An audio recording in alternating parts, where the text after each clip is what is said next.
Baik. Bismillahirrahmanirrahim. Assalamualaikum warahmatullahi wabarakatuh. Waalaikumsalam warahmatullahi wabarakatuh. Alhamdulillahilladzi anzala sakinata fi qulubil mu'minin liyazdadu imanan ma'a imanihim.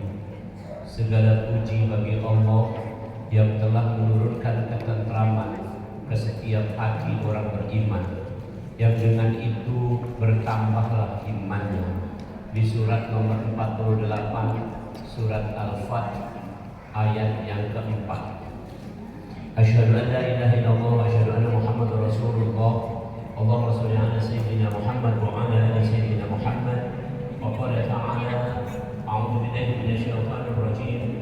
Laqad ja'akum rasulun min anfusikum azizun 'alaihi ma 'anittum harisun 'alaikum bil mu'minina raufur rahim. Sungguh telah datang seorang rasul dari kalangan kalian sendiri. Rasul itu merasakan penderitaan kalian. Rasul itu sangat ingin kalian semua beriman. Dan Rasul itu pemaaf dan penyayang kepada kalian semua. Surat At-Taubah surat ke-9 ayat yang ke-128. Ibu-ibu rahimakumullah dan bapak-bapak, cuman kami bertiga baca ini yang disayangi Allah Subhanahu wa taala. Pertama, Lahir 67 mohon maaf baru kami terlambat karena baru selesai gawean langsung ke sini. Tapi insya Allah tidak mengurangi hikmah dan ini kita acara kita hari ini. Yang terpenting adalah kita mendapatkan hikmah atau apa yang nak kita gawa untuk kehidupan ini. Yang kami muliakan seluruh ketua dan pengurus majelis taklim wilayah ini Sukarami dan ibu-ibu yang sudah tampil anggun galo, cindo galo, teko nyai-nyai pecah wajah artis galo. Ya. Nyai kami sih kok. Ini, iya, ini nyai tulen ini. Nyai gaul ini. Mari kita mulai pelajarannya. Aku nak nyampaikannya dalam bentuk bab. Jadi kira-kira ada 7 bab. Kami nyebut dikit, kalau ada sudah asal kita mundur dikit, saya tidak apa-apa. Ya. Baik, tolong camkan. Yang pertama, saya ingin berbicara tentang nasab, keturunan. Tadi sudah ada mungkin berjanji, sudah ada tadi solawatan. Itu adalah tiada lain puji-pujian terhadap nasab Rasulullah Sallallahu Alaihi Wasallam. Kakek buyut Rasul adalah Nabi Ibrahim alaihissalam. Nabi Ibrahim punya 2 anak. Anak yang pertama Nabi Ismail alaihissalam. Anak yang kedua adalah Nabi Ishak alaihissalam. Dua-duanya Nabi. Maka Nabi Ibrahim disebut Abul Anbiya, bapaknya para Nabi. Dari Nabi Ishak yang nomor 2 dulu disebutkan. Dari Nabi Ishak ada keturunan yang banyak. Salah satunya adalah atau yang dominan adalah namanya Bani Israel. Bani Israel hidupnya di daerah Syam yang sekarang menjadi negara Lebanon, Syria, Palestina dan Yordania. Jadi Bani Israel adalah keturunan dari Nabi Ishak. Nabi Ishak adalah putra Nabi Ismail. Itu tolong catat dulu. Ada hubungannya. Yang pertama anaknya Nabi Ibrahim adalah Nabi Ismail. Nabi Ismail punya keturunan. Salah satunya adalah Quraisy. Atau nama lainnya adalah Fihr bin Malik. Quraisy ini punya banyak keturunan. Salah satunya adalah Hashim dan Abdul Manaf. Dari Hashim lah nanti ada keturunan Abdul Muttalib dan ada Abdullah, bapaknya Nabi Muhammad. Dari keturunan Abdul Manaf ada nanti namanya Pak Wahab atau Abdul Wahab, yang punya keturunan namanya Aminah binti Wahab. Inilah sejarah nasab Rasulullah. Secara ringkas, Rasul tersambung kepada Nabi Ibrahim dari garis Nabi Ismail. Adapun Bani Israel tersambung kepada Nabi Ibrahim dari garis Nabi Ishak. Jadi keduanya ini adalah sepupuan. Sepupuan. Ini nasabnya. Kemudian ini nasab yang terbaik, keturunan terbaik. Apa hikmahnya? Di mana penentunya? Kata Rasulullah, penentu dari kebaikan generasi ini adalah ibu-ibu. Mohon maaf bapak-bapak, Sampai Rasul mengatakan ibumu baru ayahmu. Artinya saya seorang dokter sudah melakukan kajian ini dan memang bidang keahlian saya itu. Jadi ternyata 75% 3 kali tadi 75% generasi yang bagus dilahirkan oleh ibu yang bagus. Jadi kalau ada anak generasi turunan yang jelek-jelek agak igi, maka itu emaknya yang salah. Perhatikan, 75% berasal dari garis ibu. Perhatikan, Rasulullah punya ibu namanya Aminah. Aminah adalah perempuan terbaik di masanya. Oke.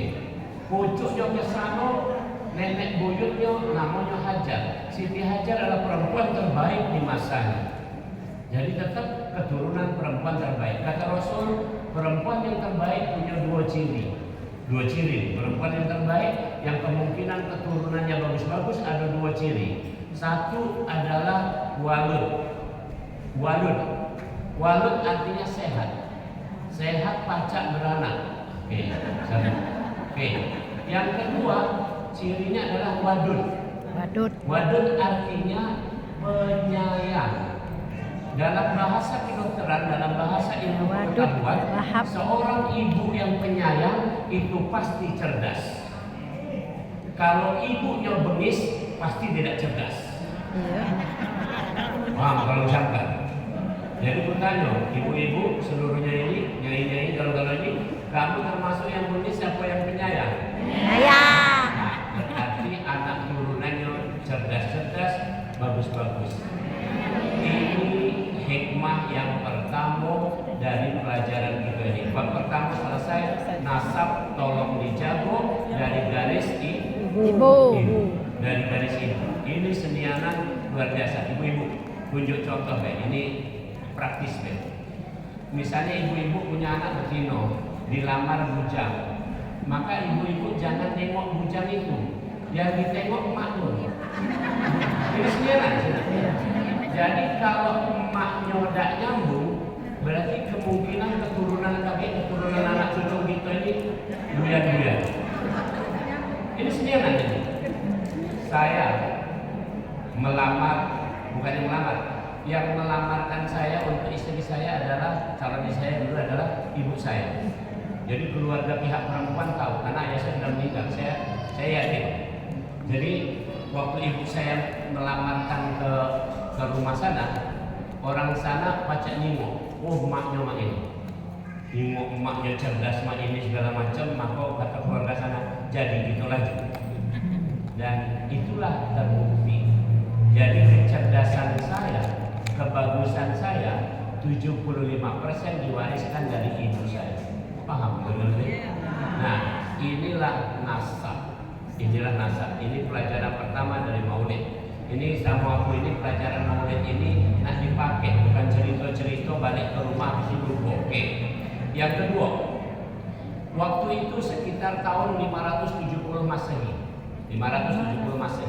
Atau belum ada nama tahun menurut Hijriah atau menurut kalender Islam, belum ada namanya baru tahun Masehi 570. Oke, baik, kita lihat.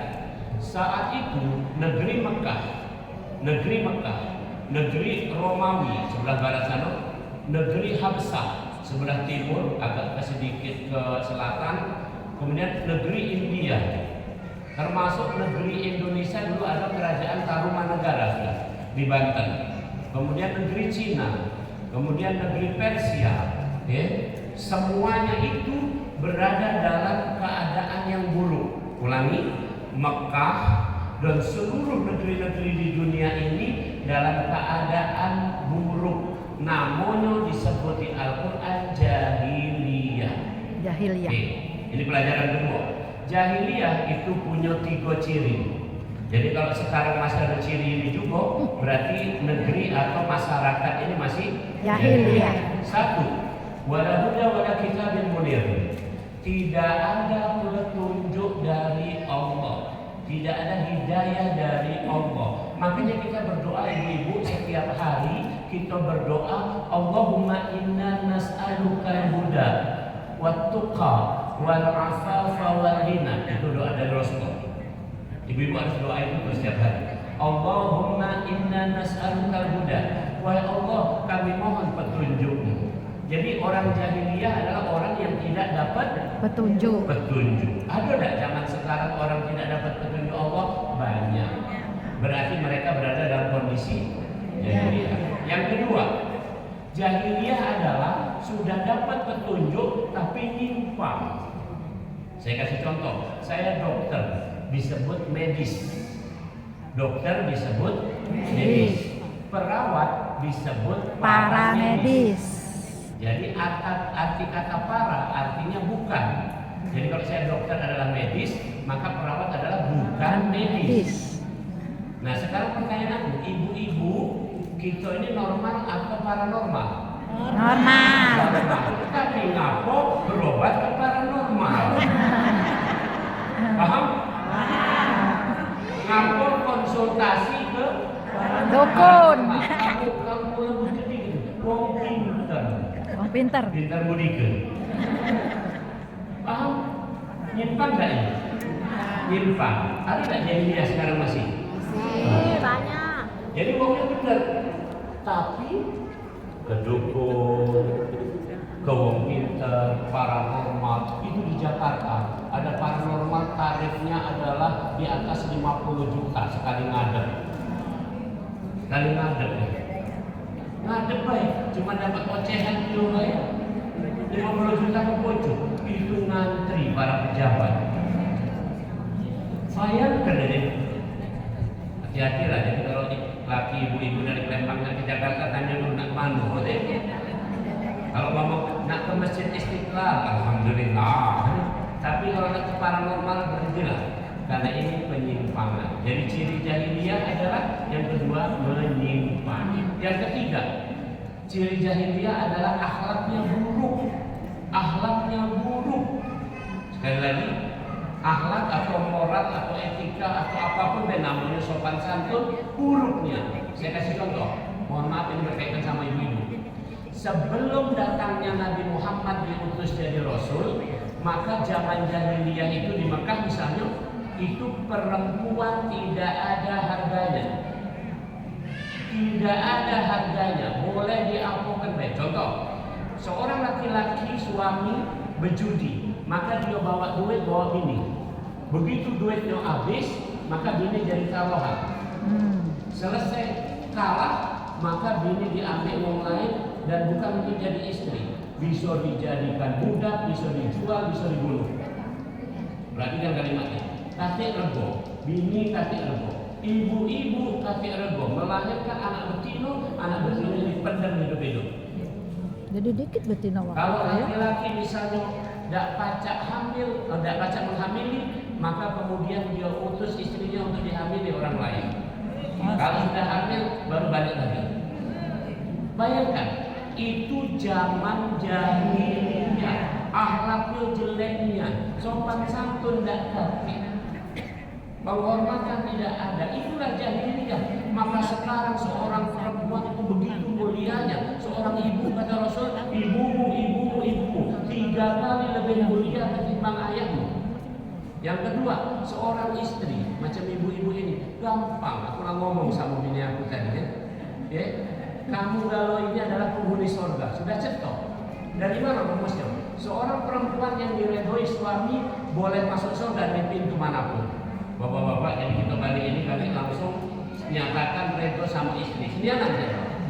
Tapi istri bini aku nanya, kalau aku masuk surga, kamu mau? Prejo. Karena tidak ada dalilnya untuk laki-laki, tapi untuk istri ada dalilnya. Sekali lagi, istri yang diredoi suami boleh masuk surga dari pintu manapun. Jadi bukan karena pengajian ini, bukan karena kamu itu ada penghasilan, bukan karena kamu itu pintar ini pintar itu, tapi karena diredoi suami saking mulianya seorang istri. Kenapa? Karena ibu adalah al-madrasatul ula yang sudah melahirkan generasi luar biasa. Saya sering ngomong, putra saya 3, putri 1. Saya sering menyatakan sama istri saya, wahai sayang, aku terima kasih sama kamu. Kamu sudah melahirkan yang menurunkan perjuangan aku ini terus. yaitu 3 anak laki-laki, 1 anak betina yang galau-galau bagus karena pendidikan kamu. Aku redha sama kamu. Jadi kamulah cetha masuk surga. Itulah nilainya tadi. Kalau mau itu, kamu mau mana mas? Aku berejo. Berejo. Itu berejo. Paham ya? Nah, ini mulia perempuan di zaman Islam. Ibu mulia, istri mulia, anak perempuan mulia tak? Mulia. Kata Rasul, siapa punya 3 anak perempuan atau 2 atau 1 bahkan ulama menyimpulkan 1 tambahnya, maka dididik baik-baik anak betina itu, maka kedua orang tuanya terhijab dari neraka. Ibu-ibu, bapak-bapak sekalian, tolong camkan. Ibu-ibu kan punya ibunya juga kan? Punya bapak kan? Kalau nimo ibu-ibu solehah mah ini sampai tuwek-tuwek mah ini, itu menunjukkan bahwa kedua orang tua ibu-ibu sekalian sudah terhijab dari neraka. Faman zuhziha 'anil nar wa udkhilal jannah faqad faz. Siapa yang diselamatkan terhijab dari neraka, maka dia dimasukkan ke surga. Di surat Ali Imran. Jadi intinya banggalah. Jadi ringan banget. Itu mulianya perempuan di zaman Islam. Di zaman jahiliyah tadi batik rebo. Itulah jahiliyah. Jadi sekarang pertanyaan aku, pengen nak balik jahiliyah lagi? Nah, oke, itu simpulan kedua dari pengajian kita. Bab 2 selesai. Bab 3 sekarang. Oke. Bab 3. Bab 3 ini saya ingin bicara tentang kelahiran dan nubuah. Kelahiran dan nubuah. Kelahiran nabi dan nubuah. Tanda-tanda kenabian. Oke. Tanda-tanda kenabian. Pertama, Rabbana wab'ats fihim rasulan minhum yatlu 'alaihim ayatik wa yu'allimuhumul kitaba wal hikmah wa yuzakkihim innaka antal 'azizul hakim. Itu surat Al-Baqarah ayat 129. 2700 tahun sebelum Nabi Muhammad lahir sudah didoakan oleh Nabi Ibrahim. Itu tanda kenabian sekaligus tanda kelahiran. Jadi kalau kita nyai-nyai ya segala macamnya pengen punya cucu yang bagus-bagus, cicit yang bagus-bagus, sampai ke sana lagi cicit apa namanya enggak tahu pokoknya, itu pengen yang bagus-bagus, doakanlah sekarang. Nabi Ibrahim mendoakan untuk lahirnya Nabi Muhammad 2700 tahun sebelum Nabi Muhammad lahir. Itu tanda kenabian dan kelahiran Nabi yang pertama kali. Yang kedua, wa idh qala Isa ibn Maryam ya bani Israil inni rasulullah ilaikum musaddiqan lima bayna yadayya min at-taurah wa mubasysyiran bi rasulin ya'ti min ba'di ismuhu Ahmad. Wahai bani Israel, aku adalah, kata Nabi Isa, aku adalah rasul untuk kamu. Ya, aku hanya meneruskan Taurat dengan Injil ini. Nanti yang akan datang setelahku akan lahir, ya, seorang nabi, seorang rasul yang akan membimbing kalian semua. Ya, bergembiralah kalian semua. Nama rasul itu Ahmad atau Muhammad. Jadi 500 tahun sebelum Nabi Muhammad lahir, Nabi Isa sudah ngasih kabar gembira akan datang seorang Rasul. Namanya Ahmad atau Muhammad. Ada di Al-Quran surat As-Saff surat nomor 61 ayat yang keempat. Oke. Kemudian yang ketiga, tanda kenabian lagi kelahiran ini. Pada waktu Aminah hamil Rasulullah atau sebelum hamil, menjelang hamil, itu Aminah bermimpi. Mimpi keluar cahaya dari tubuhnya menerangi sampai ke negeri Syam. Sampai ke negeri Syam. Itu mimpinya Aminah. Aminah suka rame waktu hamil, mimpi apa? Nengok pesawat. Kalau ada kata Aminah baju lah namanya. Oke, perhatikan kalimatnya. Jadi seorang ibu yang solehah itu mimpinya pun adalah mimpi yang terbaik untuk anak keturunannya. Keluar cahaya dari tubuhnya sampai ke negeri Syam. Itu tafsirannya, para ulama mengatakan bahwa kelak suatu saat nanti negeri dunia ini akan berakhir di Syam. Dan benar, di Syam itu nanti akan berakhir, di Palestina itu di Syria. Itu nanti Nabi Isa akan turun di masjid dengan menara putih di Damaskus, di Syria. Kemudian di situ sudah ditunggu oleh keturunan Nabi yang namanya Imam Mahdi. nama lainnya Muhammad juga. Imam Mahdi adalah keturunan Nabi Muhammad. Tandem dua orang ini, Imam Mahdi dan Nabi Isa, menghadapi musuh yang paling besar namanya Dajjal.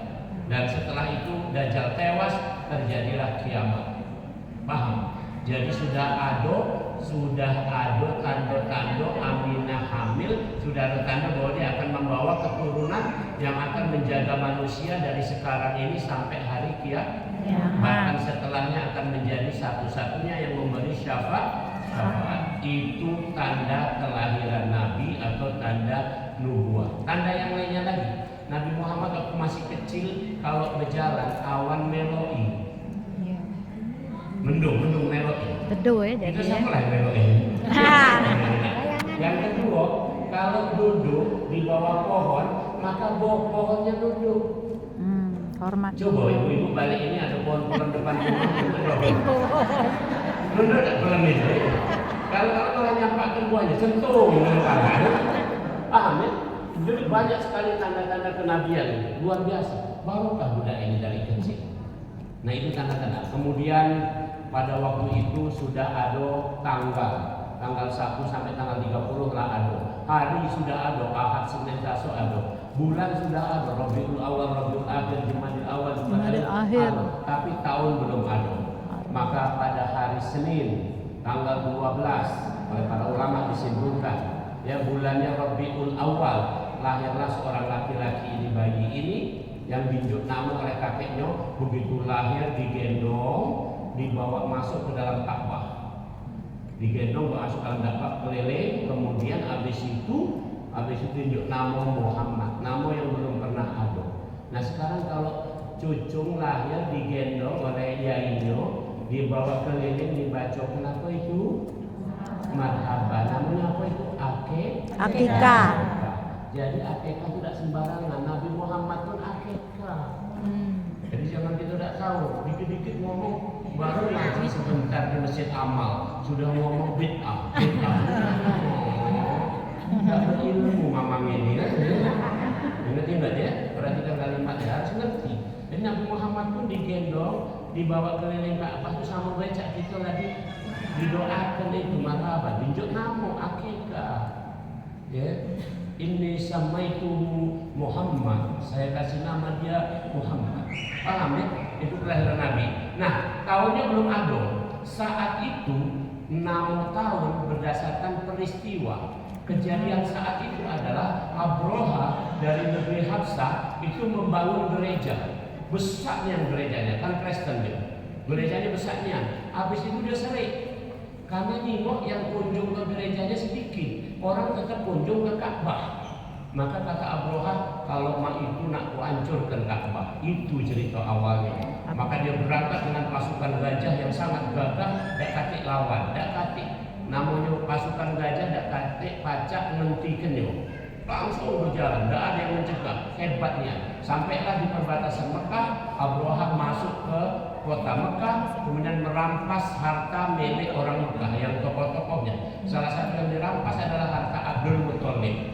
Abdul Muthalib dirampas 200 onta. Ini kisahnya, 200 onta. Kemudian ya, setelah itu Abroha ngomong sama Abdul Muthalib. Ini kuringkaskan baik kisahnya. Apa kata Abroha? Ini kita bahasa Palembang ya. Pak Abdul, besok kami nak ngancurkan Ka'bah. Uji jeme, kata ngomong sini, uji jeme lah, jadi bakal alam. Uji jeme sini, kamu ini penjaga Ka'bah. Ini perhatikan kalimatnya, Pak Abdul. Besok saya mau menghancurkan Ka'bah. Kata orang, Anda kan yang menjaga Ka'bah. Apa permintaan Anda? Perhatikan kalimatnya. Ka'bah nak dihancurkan. Yang jago Abdul Muthalib. Ditanya Abdul Muthalib, apa permintaanmu? Normalnya menurut kita pasti ngomongnya, oh jangan cek, kan gitu kan? Normalnya itu Abdul Muthalib ngomongnya kerennya. Ini pelajaran untuk kita. Apa kata Abdul Muthalib? Soal Ka'bah urusan Allah, urusan aku onta. Jadi tolong balikkan onta aku yang kamu ambil tadi. Jadi Abraha terkaget. Emang mana mamang ini? Ujinya jago Ka'bah. Tapi Ka'bah tak dihancurkan, dia malah peduli sama unta. Ini pelajaran tauhid, ini pelajaran tauhid. Maka Abdul Muthalib juga ditanya oleh warga, Pak Abdul, ngapa kamu ngomong mak itu? Mak ini, Ka'bah punya Allah, yang bikin Allah, yang menjaga Allah. Bukan aku di juru kunci nih. Tapi onta itu adalah milik aku. Memang aku yang ngangonnya nih. Jadi aku kuawo cuma sama onta, sama Ka'bah tidak kuawo. Bayu kita kalau kamu nak tahu bahwa Ka'bah punya Allah, kita naik ke bukit. Akhirnya mereka naik ke bukit.